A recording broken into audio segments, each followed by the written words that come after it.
melayani semua anak Tuhan yang telah diselamatkan oleh Tuhan, terpanggil untuk melayani. Karena kita memang diselamatkan untuk menyelamatkan, dimuridkan untuk memuridkan, diberkati untuk memberkati, dilayani untuk melayani orang lain lagi. Jika kita ingin mengenal bagaimana sebenarnya melayani atau menjadi seorang pelayan yang sejati, maka marilah kita melihat kepada Tuhan Yesus yang adalah teladan terbaik. Markus 10 ayat 43 sampai 45 berkata, "Tidaklah demikian di antara kamu. Barang siapa ingin menjadi besar di antara kamu, hendaklah ia menjadi pelayanmu. Dan barang siapa ingin menjadi yang terkemuka di antara kamu, hendaklah ia menjadi hamba untuk semuanya. Karena Anak Manusia juga datang bukan untuk dilayani, melainkan untuk melayani dan untuk memberikan nyawanya menjadi tebusan bagi banyak orang." Jelas firman-Nya berkata, "Aku datang bukan untuk dilayani, melainkan untuk melayani." Tuhan Yesus memang selalu melayani banyak orang. Ia mengajar, Ia menyembuhkan orang sakit, dan Ia mengadakan banyak mujizat. Tuhan Yesus juga melayani murid-muridnya dengan kerendahan hati. Dalam Yohanes 13 ayat 1 sampai 17 dituliskan bagaimana Tuhan Yesus membasuh kaki murid-muridnya. Tuhan Yesus rela melakukan pekerjaan yang kotor, yakni membersihkan kaki bawahannya yang kotor. Ketika tidak ada orang yang bersedia melayani untuk membersihkan kaki yang kotor, Tuhan Yesus mau melakukannya. Walaupun untuk itu Ia harus melakukan pekerjaan yang tidak sesuai dengan statusnya, karena Ia adalah guru dan pemimpin bagi murid-muridnya. Namun inilah teladan yang Ia berikan kepada kita. Dalam Yohanes 13 ayat 15, Tuhan Yesus jelas berkata, "Sebab Aku telah memberikan suatu teladan kepada kamu, supaya kamu juga berbuat sama seperti yang telah Kuperbuat kepadamu." Sebenarnya saat Tuhan Yesus membasuh kaki murid-muridnya, Ia tahu bahwa tidak lama lagi Ia akan segera dikhianati oleh Yudas. Namun Ia tetap tidak membedakan Yudas dengan murid lainnya. Ia adalah Tuhan yang penuh kasih. Pendapat kita tentunya mengatakan bahwa Yudas seharusnya tidak layak lagi dilayani. Namun Tuhan Yesus tetap melayaninya dengan segenap hati. Ini juga merupakan suatu teladan bagi kita. Mungkin kita diperhadapkan untuk harus melayani orang yang sudah berbuat jahat kepada kita, yang sudah mengkhianati kita.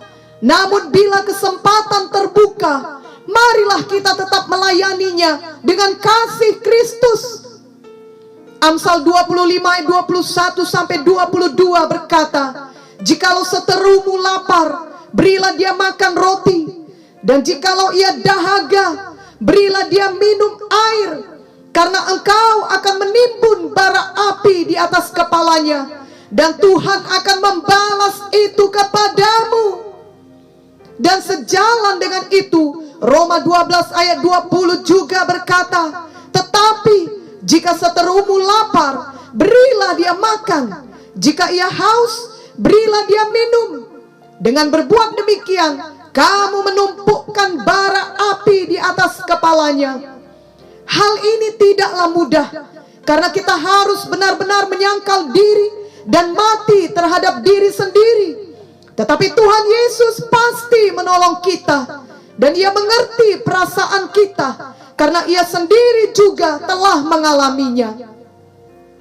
Marilah kita ingat bahwa tak lama setelah Tuhan Yesus membasuh kaki murid-muridnya, Ia akan mengalami saat-saat yang paling berat, karena Ia akan segera ditangkap, dipermalukan, disiksa habis-habisan, dan disalibkan. Tuhan Yesus sangat mengetahui bahwa Ia akan memberikan nyawanya menjadi tebusan bagi umat manusia. Mari kita membaca Lukas 22 ayat 41 sampai 44. Kemudian ia menjauhkan diri dari mereka, kira-kira sepelempar batu jaraknya. Lalu ia berlutut dan berdoa. Katanya, "Ya Bapakku, jikalau engkau mau, ambillah cawan ini daripadaku. Tetapi bukanlah kehendakku, melainkan kehendak-Mu lah yang terjadi." Maka seorang malaikat dari langit menampakkan diri kepadanya untuk memberi kekuatan kepadanya. Ia sangat ketakutan dan makin bersungguh-sungguh berdoa. Peluhnya menjadi seperti titik-titik darah yang bertetesan ke tanah. Jadi sangatlah berat apa yang harus dialami Tuhan Yesus, sampai peluhnya menjadi seperti titik-titik darah yang bertetesan di tanah. Tuhan Yesus berdoa berulang kali, "Bukan kehendak-Ku Bapa, tetapi kehendak-Mu jadilah." Tuhan Yesus tahu ada penderitaan besar menantinya di depan, tetapi hal itu tidak menghentikannya. Dalam Alkitab juga dituliskan, di saat-saat berat tersebut, murid-murid Tuhan Yesus yang adalah orang-orang terdekatnya, yang seharusnya dapat diandalkannya, tetapi mereka justru tidur dan tidak berdoa seperti yang dimintanya kepada mereka. Namun hal itu pun tidak menghentikan Tuhan Yesus. Tuhan Yesus tidak marah. Tuhan Yesus tidak menjadi kecewa. Tuhan Yesus bahkan tidak mempersoalkan hal itu. Dalam Matius 26 ayat 45 tertulis, "Sesudah itu ia datang kepada murid-muridnya dan berkata kepada mereka, 'Tidurlah sekarang dan istirahatlah. Lihat, saatnya sudah tiba bahwa Anak Manusia diserahkan ke tangan orang-orang berdosa.'" Dan dalam Markus 14 ayat 41a juga dituliskan, "Kemudian ia kembali untuk ketiga kalinya dan berkata kepada mereka, 'Tidurlah sekarang dan istirahatlah.'" Jadi Tuhan Yesus membiarkan mereka tidur, namun ia terus maju menuju salib. Ia menyelesaikan tugas yang diberikan Bapa kepadanya, yakni menjadi tebusan bagi semua umat manusia. Biarlah kita juga dapat meneladani hal ini, yakni ketika pada saat-saat terberat dalam hidup kita, misalnya di saat kita mengalami sakit yang parah, atau pada saat kita dalam bahaya besar, atau saat kita menghadapi ancaman, atau saat kita dikhianati, atau saat-saat sulit lainnya.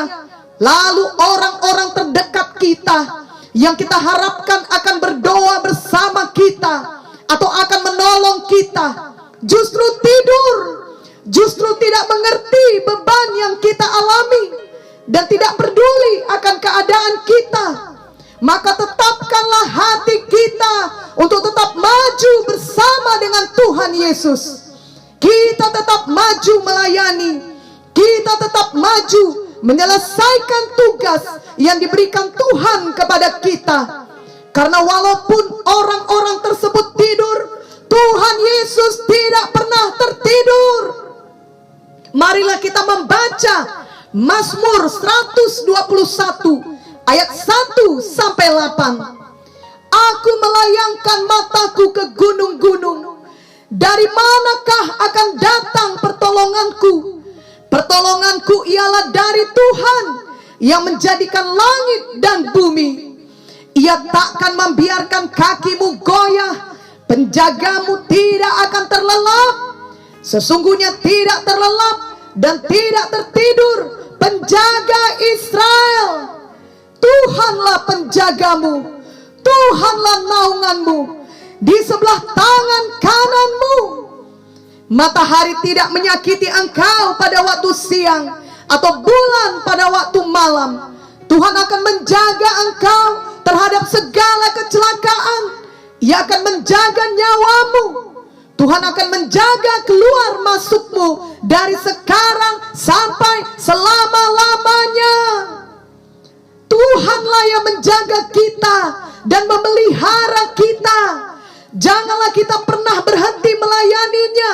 walaupun banyak kesulitan atau penderitaan yang menimpa kita, janganlah berhenti melayani Tuhan, karena banyak orang tidur saat kita membutuhkan mereka menemani kita.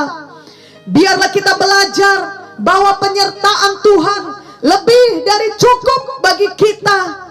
Jika selama ini kita masih tetap melayani Tuhan, walaupun banyak tantangan atau penderitaan, dan orang di sekeliling kita tidur di saat kita membutuhkan mereka, maka marilah kita tetap maju dengan sukacita dan setia. Tetapi jika kita belum melakukannya, marilah kita berubah dan bertumbuh untuk setia melayani Tuhan, walau kita menghadapi banyak tantangan dan penderitaan. Sama seperti murid-murid Tuhan Yesus yang juga berubah dan bertumbuh, di mana tadinya mereka tidur di saat yang paling penting bagi Tuhan Yesus. Namun kemudian setelah mereka dipenuhkan dengan Roh Kudus, mereka menjadi rasul-rasul yang tidak dapat dihentikan memberitakan Injil Tuhan. Mereka mengetahui bahwa akan banyak penderitaan menanti mereka karena mereka memberitakan Tuhan Yesus dengan berani. Namun mereka tetap maju melayani untuk menyelesaikan tugas dan panggilan Tuhan dalam hidup mereka. Roh Kudus di dalam mereka senantiasa memimpin, menguatkan, menghibur, dan memampukan mereka untuk terus maju melayani Tuhan. Roh Kudus yang sama juga diberikan kepada kita semua pada zaman sekarang ini, sehingga jika kita mau dipimpin oleh Roh Kudus, kita juga pasti dimampukan untuk dapat terus setia melayani Tuhan dan menggenapi panggilan kita, walau apapun situasi yang terjadi dalam hidup kita. Ingatlah bahwa Tuhan Yesus datang untuk melayani, bukan untuk dilayani, dan Ia tidak dapat dihentikan dari apapun untuk menyelesaikan tugasnya, yakni menjadi tebusan bagi banyak orang. Dan semua itu dikerjakannya karena kasih-Nya kepada kita semua. Murid-muridnya juga tidak dapat dihentikan untuk memberitakan Injil dan menyelesaikan tugas mereka selama di dunia ini, walau mereka mengalami banyak aniaya, karena mereka mengasihi Tuhan dengan segenap hati mereka. Memang hanya kasih yang sejatilah yang akan menggerakkan kita dan memampukan kita untuk tetap melayani Tuhan, walau apapun yang terjadi di sekeliling kita. Kiranya kasih Tuhan dan Roh Kudus selalu memenuhi hati kita. Kiranya kita tetap setia melayani Tuhan dalam segala situasi. Kiranya kita rela merendahkan diri seperti Tuhan Yesus dalam melayani jiwa-jiwa. Seperti halnya Tuhan Yesus menyelesaikan pelayanan yang disuruh Bapaknya selama Ia berada di dunia ini, demikian juga kiranya kita tetap setia bertekun melayani sesuai kehendak-Nya sampai Tuhan Yesus datang kembali. Dengan demikian, biarlah hidup kita setiap hari dipenuhi dengan pelayanan yang menghasilkan buah yang kekal bagi kerajaan sorga. Amin dan amin.